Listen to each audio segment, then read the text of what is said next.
began with smoke. On the night of April 10, 1834, a fire swallowed part of a grand mansion in the French Quarter, a house of polished floors, glittering chandeliers, and an image of civilized respectability. What the flames forced into daylight that night would shatter the city's illusions and send a surge of horror through New Orleans. Neighbors and volunteer rescuers pushed past smoke and heat into the LaLaurie home. They found not only scorched rafters and charred curtains, they found people. In cramped, locked rooms beneath the attic and behind closed doors were enslaved men, women, and children, restrained and showing unmistakable signs of long-term abuse. Some accounts describe spiked collars, chains, and surgical implements used as instruments of cruelty. A tableau that looked less like domestic servants and quarters and more like a house of torment.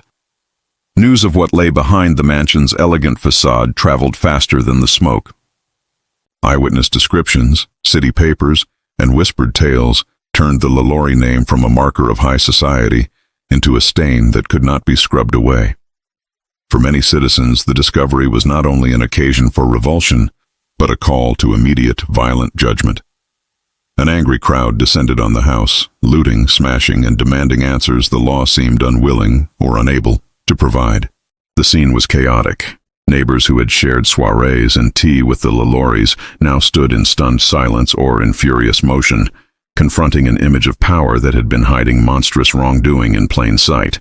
Reporters of the day would later struggle to capture both the physical horror and the deeper shock, the realization that a woman famed for her social graces might be the architect of such deliberate cruelty. Tonight's opening is not an isolated moment of sensationalism. It is an indictment of a society that could decorate brutality with respectability, where wealth built on human bondage allowed terrible things to be concealed behind carved moldings and pressed tin ceilings. The flames that revealed the LaLaurie house forced New Orleans to look at a darkness it would prefer to forget. What did the rest of the story look like? Who was the woman who entertained guests in that drawing room, while horrors unfolded upstairs? And how did a city respond when its polite society was exposed as the backdrop for unspeakable acts? To answer that, we must step back into the streets and salons of 19th century New Orleans, a city of dazzling life and brutal contradictions. To understand how the horrors of the LaLaurie Mansion could exist undetected or ignored for so long, we must first step into the world of 19th century New Orleans. This was a city unlike any other in America. French, Spanish, African, and Caribbean influences collided here, creating a place of opulence, mystery, and contradiction. The French Quarter was alive with music, masked balls, and candlelit parlors. The wealthy elite displayed their status through ornate homes, glittering soirees, and expensive fashions imported from Europe. To visitors, New Orleans seemed like a jewel of refinement and culture, but beneath the polished exterior lay a darker reality. The city's wealth rested squarely on the brutal system of slavery. Enslaved people built the mansions, cooked the meals, raised the children, and tended to every need of their masters, while living under the constant threat of violence and dehumanization. In New Orleans, enslaved individuals were not only workers, they were property, their bodies cataloged in estate inventories alongside furniture and silverware. The city itself was divided. Creole families of French and Spanish descent clung proudly to Old World traditions, while Anglo-American newcomers brought their own ambitions and tensions.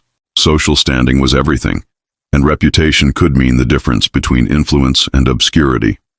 In this hierarchy, appearances mattered above all. To host glittering parties, to show refinement, to seem respectable. These were not simply preferences but necessities for the powerful. And yet, even in this world where cruelty toward enslaved people was tragically normalized, whispers about certain households could still spark unease. Some families were rumored to be harsher than others, and rumors about mistreatment might occasionally reach city officials. But wealth and charm had a way of softening consequences or burying them altogether. It was in this society of dazzling appearances and hidden brutality that Delphine LaLaurie rose to prominence. To her peers, she was the image of refinement, elegant, cultured, and admired for her position in the French Quarter's elite circle. But behind that image lurked shadows far darker than even New Orleans, with all its contradictions, was prepared to face. Her story begins long before the fire, rooted in a childhood of privilege and in marriages that positioned her to ascend into the city's uppermost tier. And while her salons were filled with gossip and laughter, behind closed doors another story was being written, a story of cruelty that would one day erupt into scandal and legend.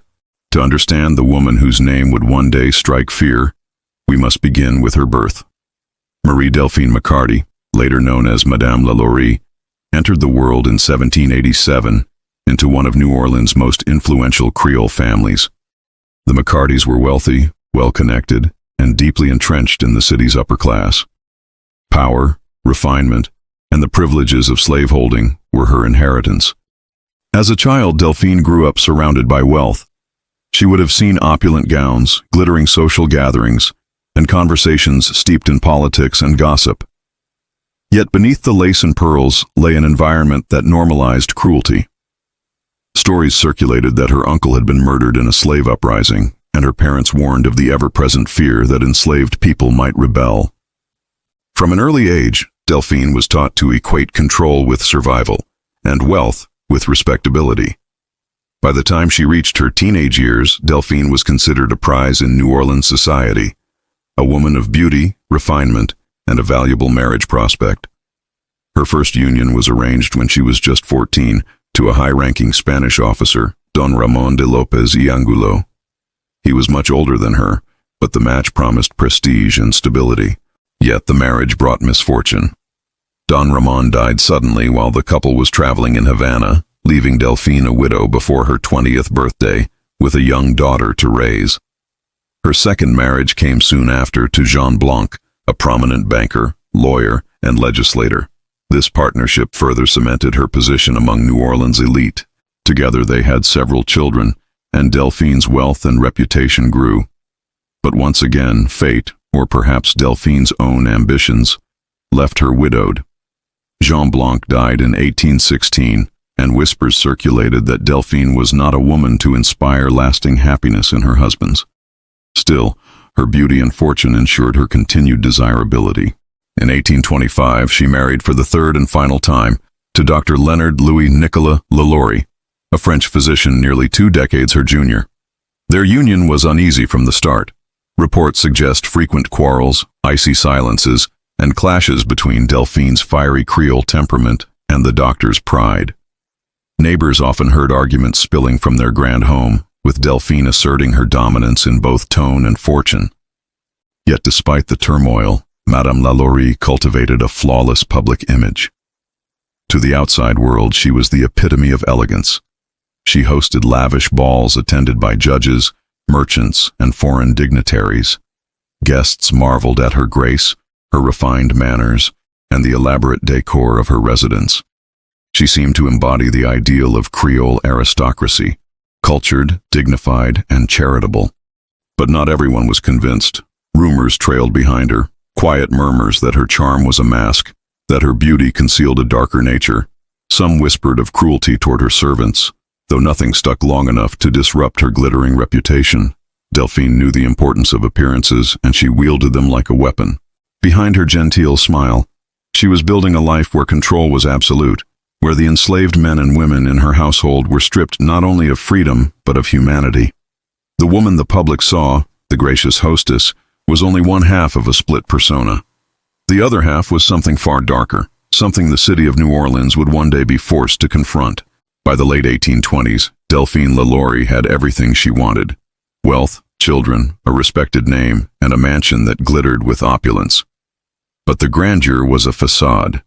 Within those walls, the seeds of cruelty had already been planted, waiting to grow into horrors the city could no longer ignore. By 1831, the LaLauries had settled into their most famous residence, a grand 3-story mansion at the corner of Royal Street and Governor Nichols Street in the heart of the French Quarter.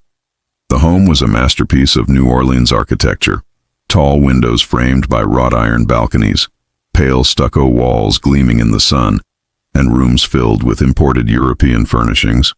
To the casual eye, it was a palace of refinement, a symbol of wealth and taste.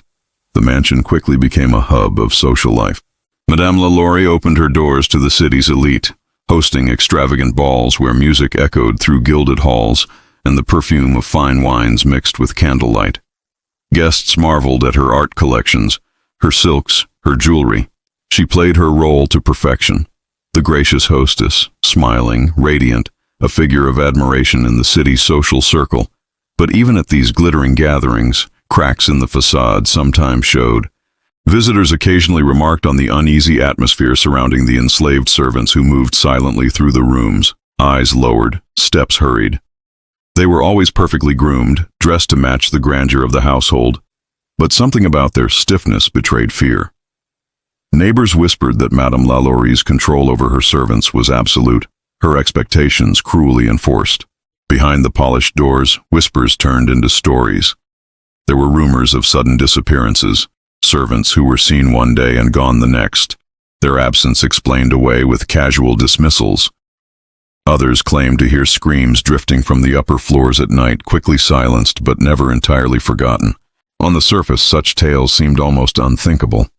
After all, discipline and punishment of enslaved people were tragically normalized in 19th century Louisiana. Yet what was whispered about the LaLaurie household was different, more sinister, more deliberate. While other slaveholding families might conceal brutality behind necessity, Delphine seemed to wield cruelty with intent, as if it gave her power. City officials did investigate from time to time. Records indicate that she was fined for mistreatment of enslaved individuals and forced to forfeit several of them. But wealth and influence carried weight, and her charm softened the sting of any consequence. Neighbors knew the rumors, the courts knew the complaints, yet nothing changed. Madame LaLaurie remained untouchable. Her mansion thus became more than just a home. It was a mask, a glittering shell, concealing horrors inside. By day, it was filled with laughter, music, and the elegance of Creole society. By night, its walls held screams that no one dared to confront directly. The house itself, imposing and immaculate, became an extension of Madame LaLaurie's dual identity. To the world, it projected refinement and dignity. To those within its walls, it was a cage, a stage for unimaginable cruelty. And as the years passed, the whispers would grow louder, the suspicions harder to ignore. What seemed like rumor was inching closer to revelation. All it would take was a spark, literal and metaphorical, to bring the truth roaring into the open. Even before the fire revealed the full extent of the LaLaurie horrors, New Orleans was already buzzing with uneasy whispers. Neighbors had begun to notice troubling patterns in the household, servants who appeared gaunt and terrified, sudden absences that were explained away with vague excuses, and the chilling sound of cries drifting into the night air. The city's elite, so eager to maintain appearances, often dismissed these murmurs as exaggerations or idle gossip. Yet some stories were too disturbing to ignore. One account told of a young enslaved girl who brushed Delphine LaLaurie's hair a little too roughly. In a flash of fury, Madame reportedly chased the girl through the house and onto the balcony. The terrified child leapt to her death in the courtyard below. The tragedy shocked neighbors, and an investigation followed. But Delphine's wealth and charm worked in her favor. She was fined a modest sum and ordered to sell some of her enslaved servants, punishments that were little more than inconveniences for a woman of her fortune. Even after these legal reprimands, suspicions continued to grow. Those who lived nearby noticed how quickly new enslaved workers seemed to arrive, replacing the ones who had disappeared. Their haunted expressions suggested they knew what might await them inside the mansion. Passers-by reported seeing Delphine wielding a whip herself, striking those who displeased her with a coldness that unsettled even in a society where cruelty was common. But perhaps the most unnerving detail was how easily the facade held. At lavish parties, guests would laugh in her salons, sip French wine, and compliment the decor, while just beyond the polished floors, suffering was unfolding. Some attendees claimed to see bruises or shackles on the servants who poured their drinks, but few dared to confront their hostess. To challenge a woman of such standing would risk scandal, or worse, social exile. The complaints filed against her reflected this tension. They were warnings written into the city's legal record, signs that many already suspected the depths of her cruelty. But the system was stacked in her favor. Authorities would inspect, impose a fine, and move on, unwilling to dismantle the reputation of one of New Orleans's most prominent women. The whispers were heard, but no one shouted loudly enough to pierce the veil. And so, the LaLaurie Mansion remained a paradox, a place of high society by day, a site of shadowed rumor by night. But rumors, like smoke, have a way of seeping through even the strongest walls. It was only a matter of time before those whispers erupted into undeniable horror, brought forth by fire and by the screams that could no longer be silenced. On the morning of April 10, 1834, New Orleans awoke to chaos. A fire had erupted at the grand LaLaurie Mansion on Royal Street. Flames licked at the shutters, smoke poured into the sky, and neighbors rushed to help. Crowds gathered in the French Quarter as shouts filled the air. For a city accustomed to spectacle, this blaze seemed at first just another dramatic turn in its restless life. But what the fire would uncover was unlike anything New Orleans had ever witnessed. As the smoke thickened, rescuers stormed the house. They expected to find frightened residents or valuables being saved from the flames. Instead, they encountered locked doors. Upstairs, in a wing of the mansion few outsiders had ever entered, iron chains secured rooms from the inside. The smell was unbearable, an odor of rot and human misery hidden beneath the stench of burning wood. When the doors were forced open, the crowd recoiled. Inside were enslaved men and women, starved, shackled, and mutilated. Some were chained to the walls, their bodies bearing scars of torture. Others were locked in makeshift cages, twisted in unnatural positions.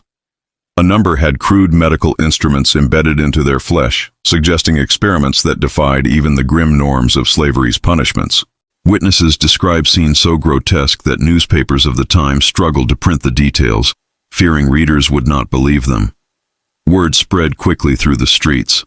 Madame LaLaurie had been keeping a secret chamber of horrors. The elegant hostess, admired for her beauty and charm, was revealed to be the orchestrator of a nightmare. Eyewitnesses later recounted that one of the enslaved women discovered chained in the attic admitted she had set the fire herself. It was an act of desperate resistance, an attempt to bring the suffering to light, even if it meant burning down the house that had been her prison. This detail transformed the fire from mere accident into a deliberate cry for help, a rebellion carried out by someone with nothing left to lose. The crowd outside swelled as the truth spread. Shock turned to fury. New Orleanians who had once danced in LaLaurie's salons now watched in horror as neighbors carried broken bodies out of her mansion. The revelations stripped away the thin veneer of civility that wealth had always provided her.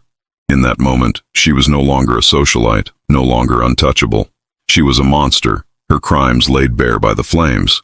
The official response lagged, but the public's response was immediate. Shouts rose against the LaLauries. Citizens pressed against the mansion's iron gates demanding justice. What began as a rescue soon became a riot. Neighbors stormed inside, smashing windows, tearing apart furniture, and ripping her possessions to shreds. Every shred of her carefully curated image was dismantled as quickly as her fine decor was hurled into the street. But as the fire consumed the mansion and the crowd demanded her capture, one question lingered. Where was Delphine? For in the chaos of that day, she had slipped away. Accounts suggest she fled the scene in a carriage, her face pale, her children hurriedly packed beside her. Guards who might have stopped her did not intervene. Within hours, the woman at the center of the city's fury had vanished into the night. The fire had done what years of whispers and investigations had failed to achieve. It ripped open the walls of the LaLaurie Mansion and exposed the evil festering within. Yet the woman responsible, the woman whose cruelty now seemed beyond comprehension, was gone, leaving behind only ashes, broken lives, and a city gripped by shock. The mansion smoldered, its grandeur turned to ruin, and in the hearts of New Orleanians, a new legend was born. Madame LaLaurie was no longer a hostess. She was a specter of cruelty, her name etched into infamy, and her escape would only deepen the fury of those who demanded vengeance. The revelations from the fire did more than horrify New Orleans. They ignited it. Word of the atrocities inside the LaLaurie Mansion spread like wildfire through the French Quarter, carried on the lips of shaken rescuers and printed in urgent broadsheets. The city, long accustomed to whispers, could no longer turn away. What had once been rumor was now undeniable fact. By afternoon, the elegant Royal Street home, once the scene of champagne, waltzes, and refined conversation, was besieged by an enraged crowd. Citizens pressed against its wrought iron gates, their fury boiling over. They demanded justice, but justice in the courtroom felt too slow, too fragile, too easily corrupted by wealth. Instead, they would deliver their own. The mob surged forward, storming the mansion with a violence equal to the horrors it concealed. Ornate furniture was smashed and hurled into the street. Portraits and fine china, once symbols of refinement, were reduced to shards beneath stomping boots. Curtains were torn down, mirrors shattered, and belongings burned in the open air. It was as if the citizens were determined to erase every trace of Delphine LaLaurie's carefully constructed facade. The destruction was not simply vengeance, it was catharsis. For years, neighbors had harbored suspicions, heard screams, and seen signs, but no one had dared to challenge her power. Now, freed by the undeniable evidence of the fire, their rage erupted without restraint. To destroy her possessions was to strip away the last remnants of her status, to declare that her name no longer commanded respect, but revulsion. Yet amid the fury, there was frustration. For all their violence against her home, Delphine herself was nowhere to be found. The woman who had hosted glittering balls and hidden a chamber of horrors had vanished, reportedly carried off in a carriage while the fire still raged. Some shouted that she had been smuggled out of the city under cover of night. Others claimed officials had quietly aided her escape, unwilling to see a woman of such prominence dragged into public trial. The truth mattered little to the crowd. In her absence, they turned their vengeance on the mansion itself, reducing it to a gutted shell. By the time night fell, the once proud home stood in ruins, a monument not to refinement, but to betrayal and cruelty. What remained in New Orleans was anger and disbelief. How could such horrors have unfolded for so long, in the very heart of the city, under the gaze of neighbors and officials alike? And how could the woman at the center of it all slip so easily through their grasp? The mob's fury made one thing clear. Madame LaLaurie's place in polite society was gone forever. In her flight, she had become something larger than a scandal. She was now a ghost, her absence haunting the streets as powerfully as her presence once had. While her mansion lay in ruins and the streets of New Orleans roared with outrage, Delphine LaLaurie was already gone. Accounts from that April day tell of a carriage tearing through the quarter, its driver whipping the horses as furious citizens hurled stones and curses. Behind the windows, hidden from the mob, sat Delphine and her children, silent, pale, vanishing into the chaos. Where she went next remains one of the enduring mysteries of the case. Most reports suggest she first fled to Mobile, Alabama, and from there secured passage across the Atlantic. By the end of 1834, whispers placed her in Paris, living in relative comfort under her family's protection. Letters supposedly traced to her even hinted at a quiet life in exile, far removed from the fury she had left behind. But the trail is murky. Some claimed she never left New Orleans at all, that she lived in secret under an assumed name, shielded by wealth and influence. Others pointed to records in France indicating her death in the mid-1840s. Yet a different account, passed down through local lore, insists she returned to New Orleans later in life, her identity concealed until the day she died.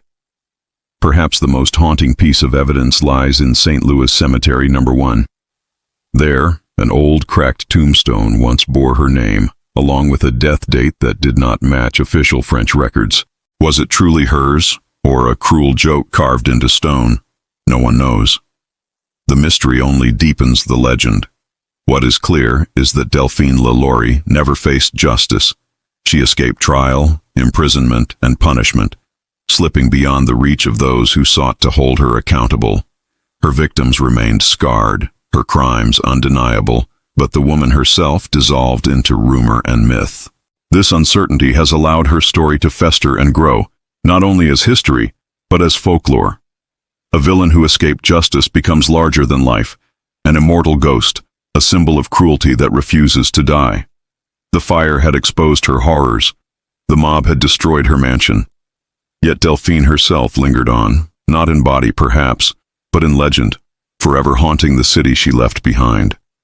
Long after Delphine LaLaurie vanished from New Orleans, her mansion remained. Its elegant facade stood silent on Royal Street, but the whispers never ceased. The building became more than just a house. It became a monument to cruelty, and in time, one of the most infamous haunted locations in America. Locals claim that screams still echoed from its upper floors at night, the cries of the enslaved who had suffered there. Visitors swore they saw ghostly figures on the balconies, fleeting shadows passing by windows long since bricked over. Horses pulling carriages would reportedly shy away from the building, as if sensing a presence invisible to the human eye. Throughout the 19th and 20th centuries, the house changed hands many times. Each new owner seemed unable or unwilling to stay for long. Tenants reported strange noises, sudden chills, and the overwhelming sense of being watched. Some spoke of heavy chains clanking in the night, others of phantom figures appearing in doorways. The mansion's reputation grew darker with every telling. Writers and historians wove its story into the folklore of New Orleans, transforming it from a site of human tragedy into a place of myth. Guides began pointing it out on walking tours, embellishing details, adding layers of legend onto an already horrific history. For many, it became the very embodiment of the French Quarter's haunted mystique. In modern times, the mansion has continued to capture imaginations. Purchased and renovated multiple times, it has drawn celebrities, investors, and curious seekers of the macabre. Yet no matter who owns it, the shadow of Delphine LaLaurie lingers. The house is less a home than a symbol, its beauty forever stained by the atrocities committed within its walls. Today, thousands pass it each year on ghost tours. Guides lower their voices as they recount the fire of 1834, the screams that once rang out, and the dark figure of the woman who walked those halls. Tourists snap photos, hoping to capture a spectral trace. And while the legends sometimes blur fact with fiction, the heart of the story remains grimly true. Lives were broken in that place, and the memory cannot be erased. The LaLaurie Mansion endures as both a historical landmark and a cautionary tale. It is a reminder that beneath even the most glittering surface, darkness can thrive unchecked, waiting for fire, or fate, to drag it into the light. When examining Delphine LaLaurie, one question inevitably arises. Was she a singular monster, or was she simply a reflection of the brutal society around her? The world she inhabited was already steeped in cruelty. Enslavement was the foundation of wealth in Louisiana. Beatings, chains, and forced labor were normalized, codified into law, and accepted as part of daily life by much of white society. To live in 19th century New Orleans was to live in a world where human suffering was often hidden in plain sight. Yet even against this backdrop, the accounts of LaLaurie's abuses stand apart. Neighbors may have ignored screams, and officials may have downplayed complaints. But the fact that her actions provoked outrage in a city accustomed to slavery speaks volumes. Her cruelty was not seen as routine discipline. It was recognized as excess, deliberate and sadistic in ways that unsettled even her contemporaries. Some historians suggest she was driven by a need for control, others that she may have relished the infliction of pain. Rumors painted her as a woman with two faces, graceful and genteel in public, vicious in private. Whether her violence stemmed from psychological darkness or from the unchecked power slavery afforded her, we may never know. What remains undeniable is the system that enabled her. Without slavery, without a society that allowed people to be treated as property, her abuses could not have existed in the first place. She may have been exceptional in her cruelty, but she thrived in a world that protected the wealthy and silenced the vulnerable. In reflecting on her story, we see more than just the tale of one woman's depravity. We see the rot of an entire system that gave her the means to destroy lives and the privilege to escape accountability. Delphine LaLaurie was both a product of her time and an outlier within it, a singular villain made possible by a culture of violence.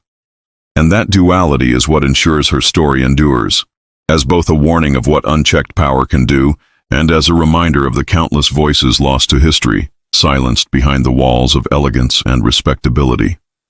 The story of Delphine LaLaurie is more than just a tale of one woman's cruelty. It is a reminder of how evil can hide behind elegance, how darkness can thrive in the very heart of society when power shields it from scrutiny. Her mansion, once a symbol of refinement, now stands as a monument to human suffering, a house remembered not for its beauty, but for the cries that echoed through its halls. LaLaurie herself escaped into mystery, leaving behind no trial, no confession, no justice. And perhaps that is why her story lingers so powerfully today. We are haunted not only by what she did, but by the fact that she was never held accountable. She became a ghost long before death claimed her, haunting New Orleans with unanswered questions and unfinished reckoning. But history is not only about villains, it is also about victims. The enslaved men, women, and children who suffered within those walls should not be remembered as nameless figures in ghost stories, but as human beings whose pain was very real. Their resistance, their cries for help, and the courage of the woman who set the fire to expose the truth. These are acts of defiance that deserve to be remembered alongside the horrors. The LaLaurie Mansion endures as both a physical place and a cautionary tale. It forces us to ask uncomfortable questions. How much cruelty can a society tolerate when it is dressed in wealth and power? And how many times, even today, do we fail to see, or refuse to see, the suffering that hides in plain sight? If this story has struck you, if it has made you reflect on the shadows of history and the power of truth to tear them open, consider joining us as we explore more untold stories of crime, cruelty, and human resilience. Subscribe, share your thoughts, and keep the conversation alive. Because remembering is the first step toward ensuring that horrors like these are never repeated. Evil may wear a mask of elegance, but history has a way of stripping masks away. And behind the facade of the LaLaurie Mansion, we saw the truth. Ugly, brutal, unforgettable.